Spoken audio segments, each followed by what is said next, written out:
સરકારી શાળામાં વિદ્યાર્થીઓ વચ્ચે મારામારી થઈ હતી। આમ હિંસક ઘર્ષણની ઘટના સામે આવી છે। શાળાના પરિસરમાં બહારના છોકરાઓ આવીને વિદ્યાર્થીઓ સાથે તંગદિલી કરે છે અને ઉશ્કેરણીજનક હરકતો પણ થાય છે। આ મારામારી વિદ્યાર્થીઓ માટે ગંભીર સમસ્યા બની છે, તેથી શાળા તંત્ર અને વાલીઓ દ્વારા પોલીસ કાર્યવાહીની માંગ કરવામાં આવી છે।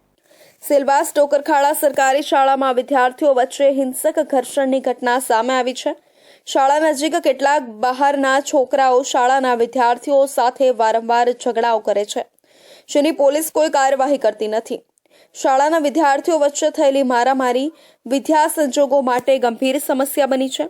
શાળાના પરિસરમાં બહારના છોકરાઓ આવીને વિદ્યાર્થીઓ સાથે તંગદિલી કરે છે અને ઉશ્કેરણીજનક હરકતો પણ થાય છે। તાજેતરમાં શાળાની બહાર એક વિદ્યાર્થી પર છરીથી હુમલોનો પ્રયાસ થયો હતો, જેનાથી વિદ્યાર્થીઓ અને વાલીઓમાં ભયનું વાતાવરણ સર્જાયું છે।